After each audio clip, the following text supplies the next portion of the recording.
마태복음 13장은 7가지 비유가 나옵니다. 그래서 마태복음 13장을 별명을 붙이기를 비유의 장이다 이렇게 부르기도 합니다. 오늘 읽어드린 씨 뿌린 자의 비유, 알곡과 가라지의 비유, 겨자씨의 비유, 누룩에 대한 비유, 밭에 감추인 보화 비유, 그리고 좋은 진주를 구하는 진주장사의 비유, 물고기를 모으는 그물의 비유, 이렇게 해서 7가지 비유가 기록되어 있습니다. 이 비유의 공통적인 주제는 뭐냐? 어떻게 하나님의 나라가 시작되는가? 어떻게 하나님의 나라가 임하는가?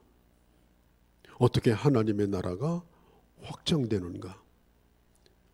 어떻게 하나님의 나라가 이루어지고 열매를 맺게 되는가? 그게 바로 마태복음 7장에 나타나 있는 비유의 주제입니다. 그래서 어떤 분은 이렇게도 불러요. 마태복음 13장을 하늘나라의 비유의 장이다. 여러분, 비유가 뭡니까?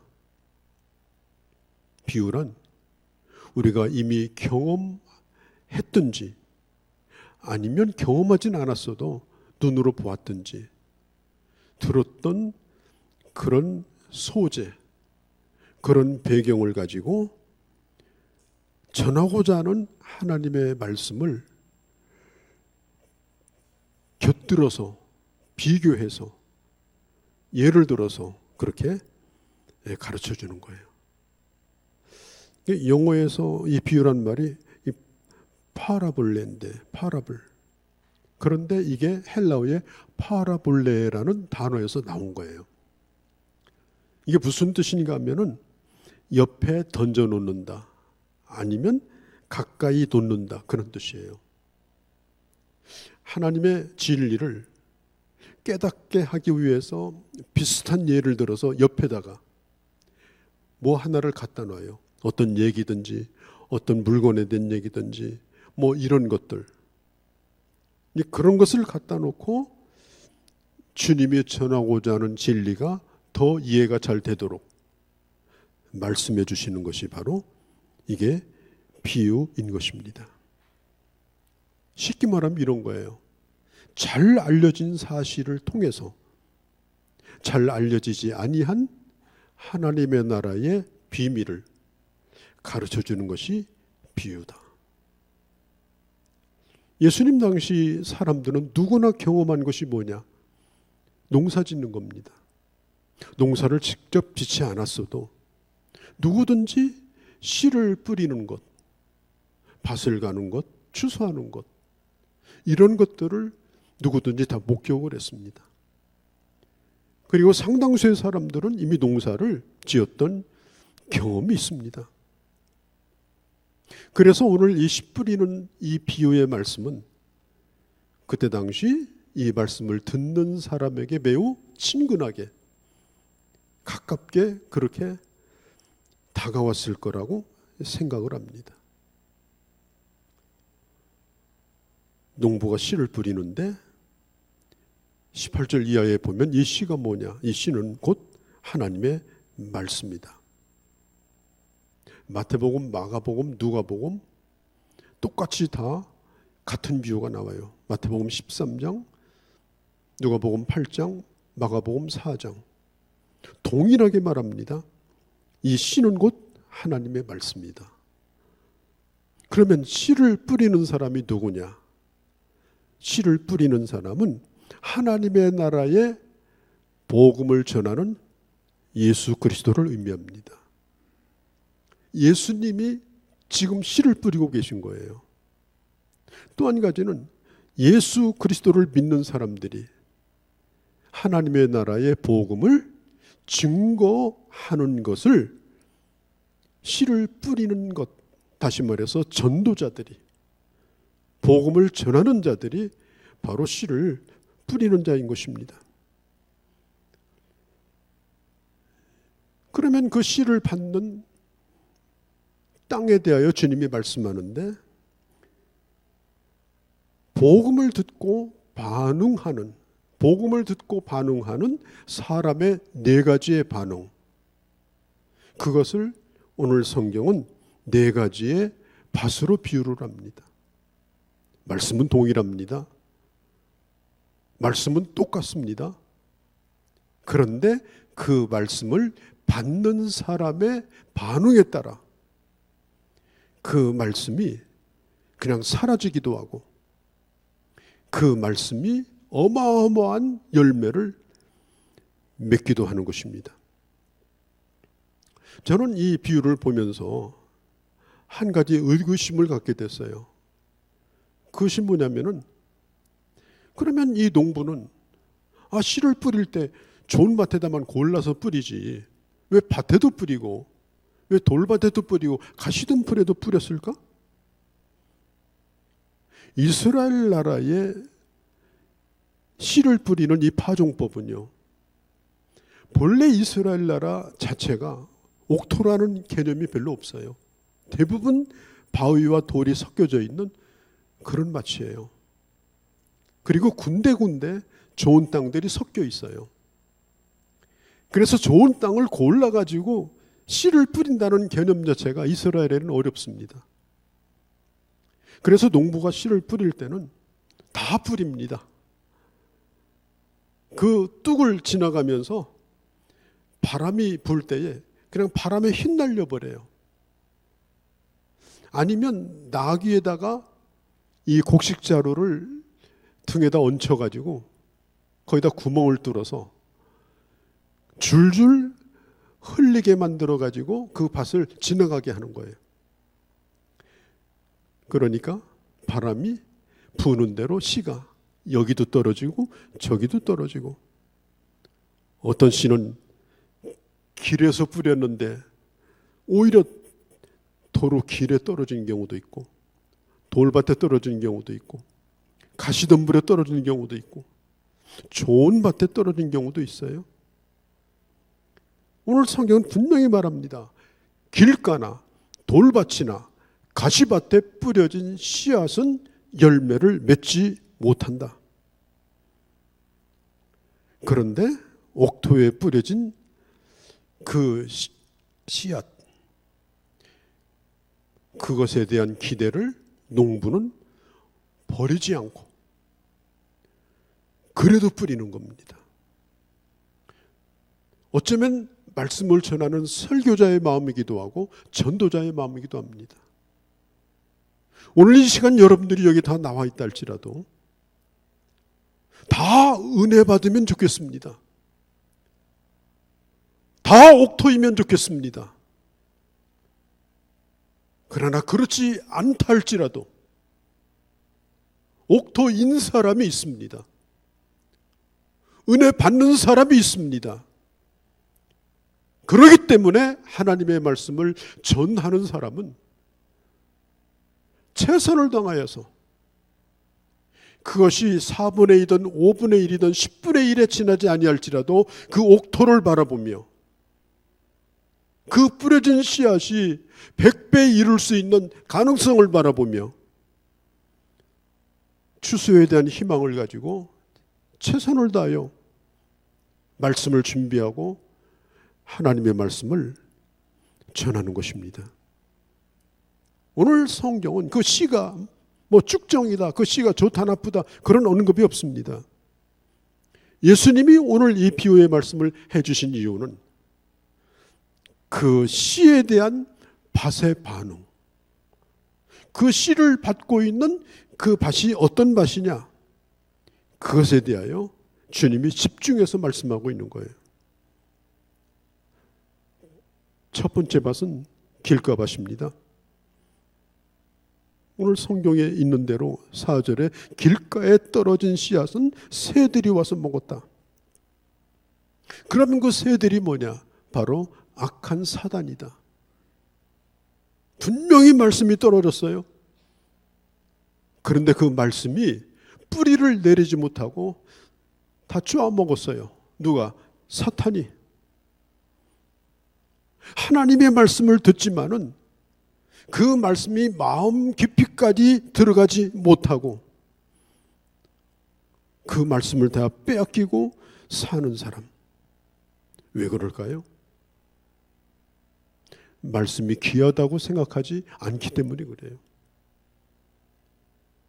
내가 사는데 정말 중요한 얘기고 이거 하나 잘하면 내 인생 역전할 수 있다. 누군가가 그런 정보를 돈도 안 받고 준다고 하면 아마 여러분들 수첩 들고 녹음기 틀어놓고 듣고 적고 난리가 날 겁니다. 왜 그래요? 내게 유익이 될 거라고 생각하기 때문에 그래요. 오늘 이 길가바다의 사람들은 와서 듣기는 들어요. 그런데 별 관심은 없어요. 귀한 것으로 여기지 않아요. 기억 속에서 여기저기 굴러다니다가 어느덧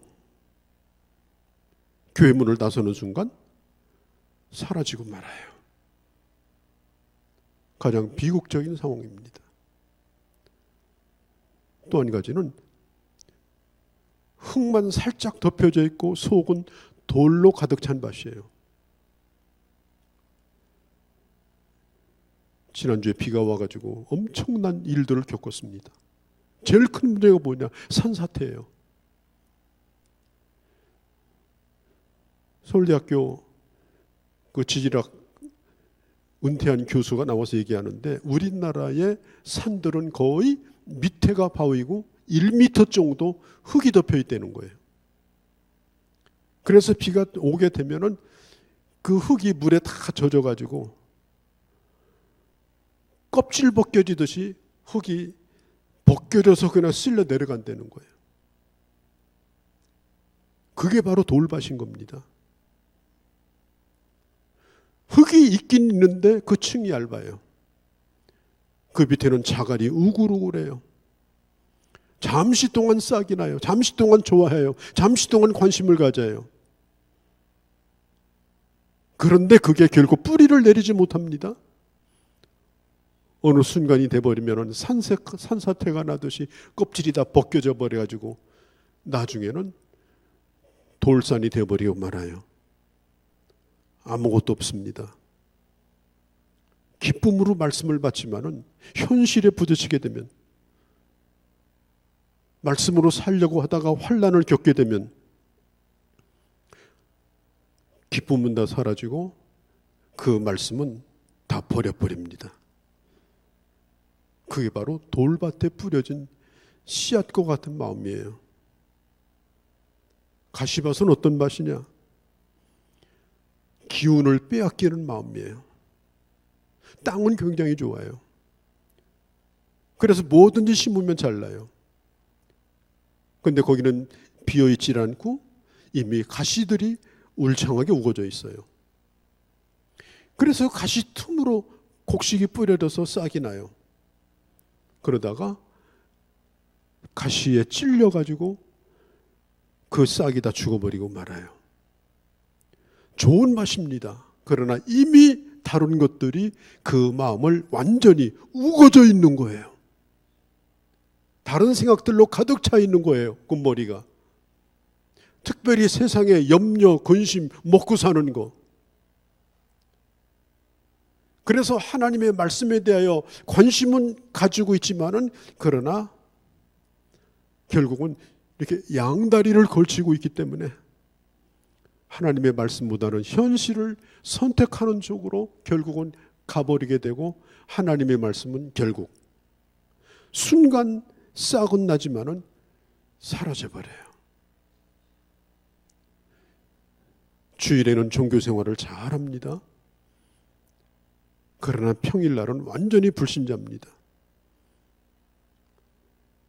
너무 욕심이 많고 세상적인 그런 정욕이 많기 때문에 하나님의 은혜를 받지만은 그 은혜가 질식되어 버립니다. 그게 바로 가시밭 같은 마음이에요. 그리고 좋은 땅이 있습니다. 좋은 땅은 어떤 땅이냐? 잘 받아들일 뿐 아니라 그것이 떠나지 않냐고 뿌리를 내리는 겁니다. 몇 배까지? 100배까지 열매를 맺습니다. 예수님께서 왜 이 비유를 말씀하고 계신 걸까?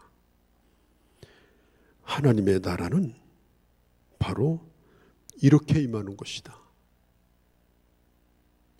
사실 마태복음 13장에 보면 그날에 이렇게 말해요. 그날이 언제냐? 12장 앞으로 넘어가 보면은 유대 종교 지도자들이 예수님에게 와서 뭘 했냐? 시비를 걸고 논쟁을 했어요.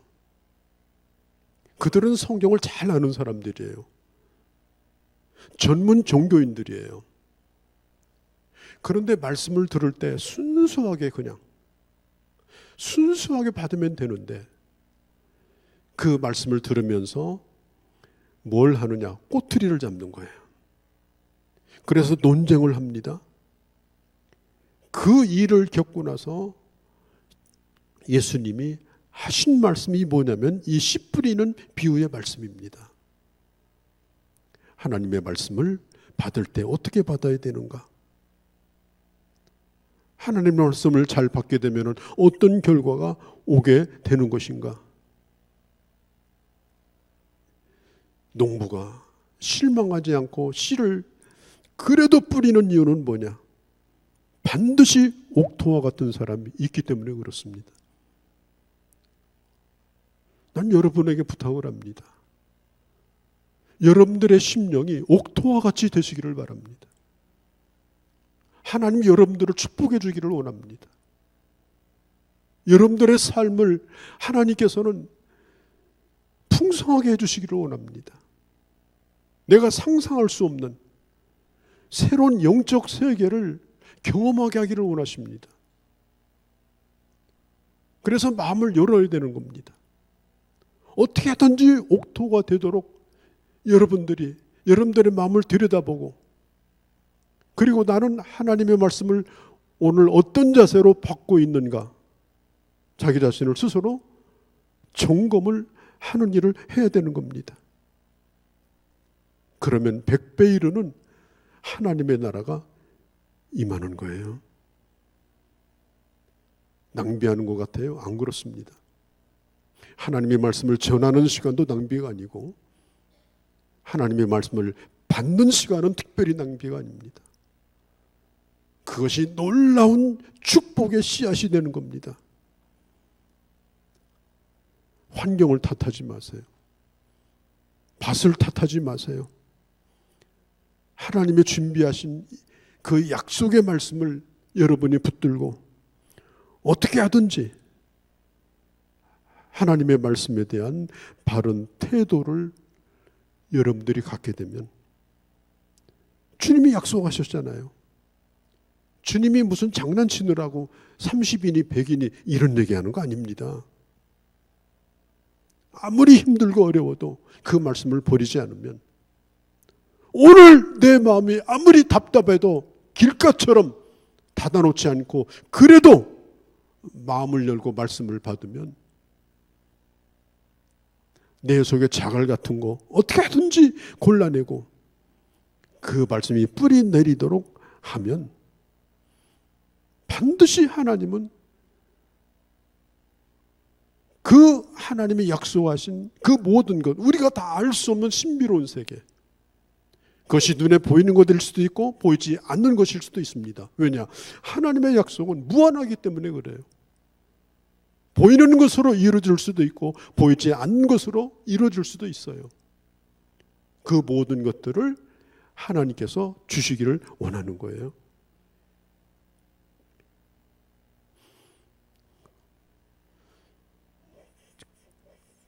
가끔 저한테 그런 얘기를 하는 분이 있어요. 목사님, 요즘 교회 와서 은혜가 안 됩니다. 그러면서 꼭 저 탓을 해요. 담임 목사 탓을 합니다. 요즘 은혜가 안 됩니다.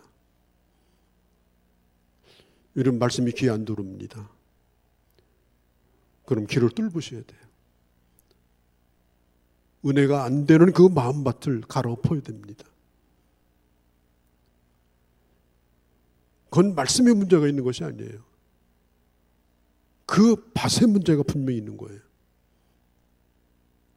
철로역정이라는 책을 쓴 존 번연 아시죠?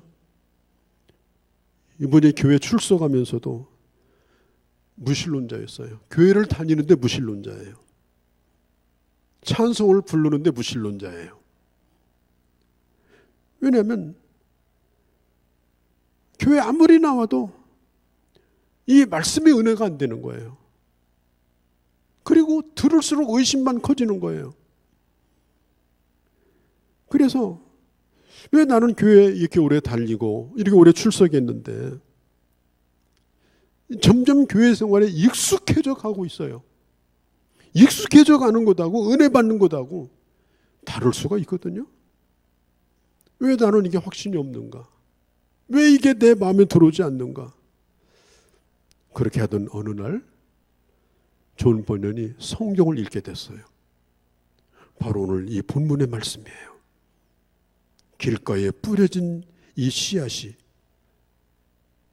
왜 뿌리를 내리지 못하느냐? 사탄이 그 씨앗을 집어먹었기 때문이다. 그날 그가 깨달았어요.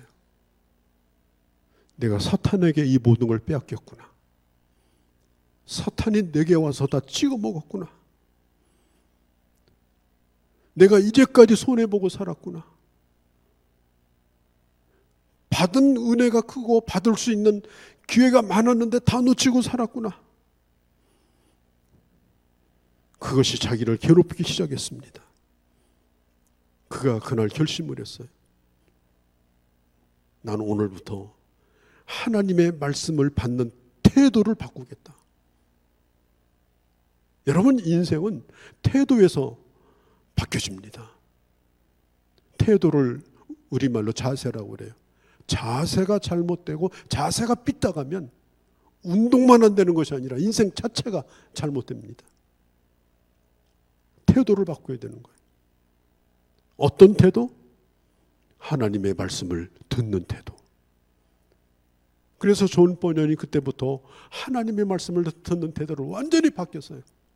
완전히 마음을 오픈하고 그리고 진지하게 그 말씀을 받습니다. 집에 가서 또 읽습니다. 그래서 마침내는 믿음은 들으면서 난다고 했는데 들려지기 시작하고 은혜가 되기 시작하면서 이 존 번연이 큰 은혜를 받습니다. 그러다 그가 성경 다음으로 영향이 있었다고 하는 철로역정이라고 하는 그 책을 그가 쓰게 된 거예요. 여러분, 인생의 변화라고 하는 것은 하나님의 말씀을 어떻게 받느냐라고 하는 데부터 시작이 되는 거예요. 이건 그 어떤 것보다도 중요한 것입니다. 제가 어느 책에 보니까 재미있는 얘기가 있더라고요. 두 바보가 서로 내기를 했어요. 어떤 내기? 큰 숫자 대기 내기를 하는 거예요. 큰 숫자 1, 옆에서 2 그러는 거예요. 4, 5 그러니까 이쪽 바보가 7 그러니까 옆에 있는 바보가 내가 졌다 그러더라는 거예요. 왜? 그 옆에 있는 바보는 7 이상은 생각이 안 났거든요.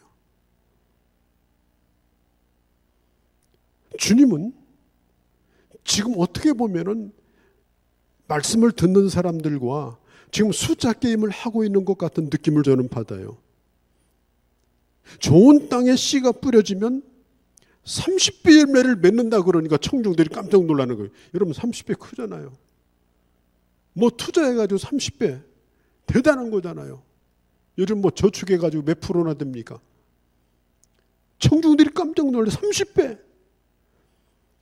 가난에 늘 찌들려 있던 사람들이 30배라는 얘기를 들으니까 눈이 확 떠지는 거예요. 야, 30배. 그런데 잠시 후에 또 주님 말씀합니다. 60배. 그러니까 이 제례들과 이 청중들이 막 얼마나 환호를 하는지. 60배래, 60배. 보니까 곱으로 가고 있어요. 곱으로 30씩. 그러면서 이제 청중들이 속으로 생각하는 거예요. 분명히 주님이 그 다음은 90배일 거다. 그리고 기대하면서 그 말씀을 듣는데 뜻밖의 말씀을 하셔요. 100배. 이건 뜻밖의 숫자입니다. 30배, 60배, 90배가 아니라 30배, 60배, 100배. 이 100이라는 숫자는 이미 넘어가면 누구도 예측할 수 없는 숫자를 의미하는 겁니다.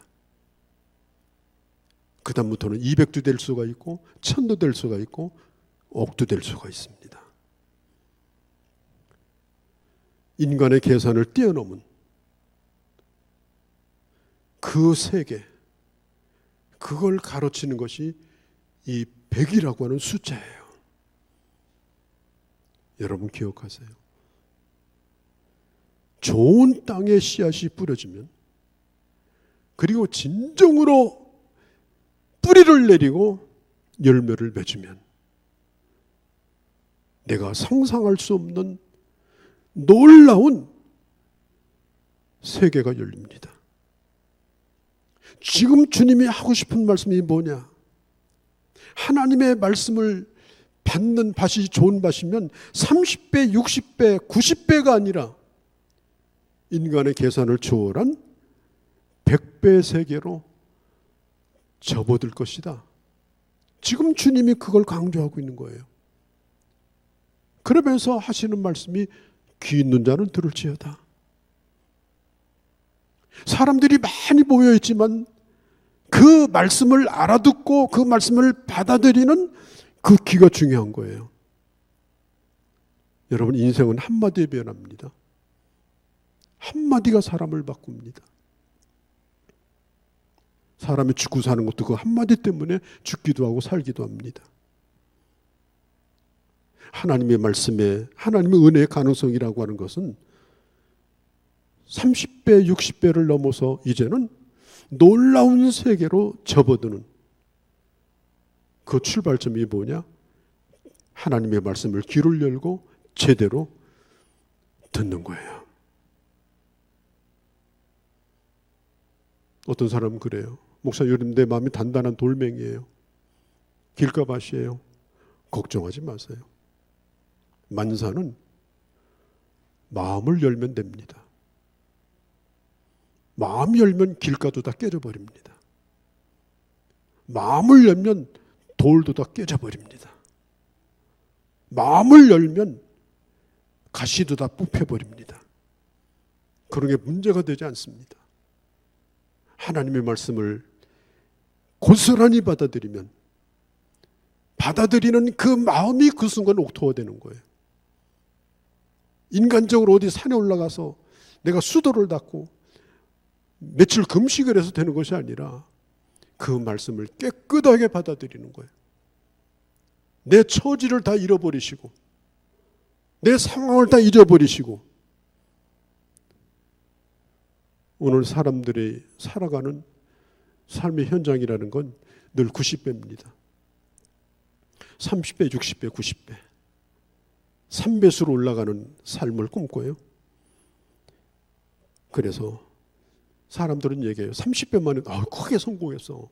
투자 잘했어. 60배 하면 야, 대단해. 투자의 천재야. 90배 그러면은 야, 당신 워런 비핏 아니야? 어마어마한 투자자네 당신은. 이것도 저것도 안 되면 그냥 화딱지 나서 복권 사버려요. 나도 한번 해보리라. 지금 사람들이 꿈꾸는 게 그런 거예요. 30배를 꿈꾸고 90배를 꿈꾸고 삽니다. 그러나 살수록 이 세상은 가시덤불로 가득 차 있습니다. 지금 우크라이나 땅만 지뢰밭이 게 아닙니다. 우리가 살고 있는 이 세상은 한 발자국도 예측할 수 없는 그런 지뢰밭을 우리는 걷고 있습니다. 물을 제대로 마십니까? 공기를 제대로 우리가 호흡할 수 있겠습니까? 90배 가지고는 안 됩니다. 사람들이 다 성공했다고, 잘났다고, 대단하다고 그거 가지고 절대로 만족하지 않습니다. 절대로 행복하지 않습니다. 주님이 우리에게 주시고자 하는 하나님의 축복은, 주님이 우리에게 펼쳐주고자 하는 하나님의 나라는 90배가 아니라 90배를 뛰어넘어서 그 수를 헤아릴 수 없는 그 무한한 하나님의 축복으로 우리를 인도하시기를 원하는 겁니다. 중요한 것은 뭐냐? 받아들이는 겁니다. 이렇게 폭우가 쏟아져도요, 장독대 뚜껑 닫아놓으면 비 지나가고 나서 열어보세요. 속이 보송보송해요. 그러나 받아들이면 감당 못해서 댐도 넘쳐요. 아무리 하나님이 은혜를 베푸셔도 받아들일 마음이 없으면 메마른 광야입니다. 은혜가 안 되는 거예요. 그러나 주신 은혜를 그대로 받아들이고 하나도 놓치지 아니하고 하나님의 축복과 약속을 기대하면서 그 말씀을 붙들고 살아가고 그 말씀에 순종하고 살게 되면 하나님의 놀라운 은혜가 이미 약속이 되어 있는 겁니다.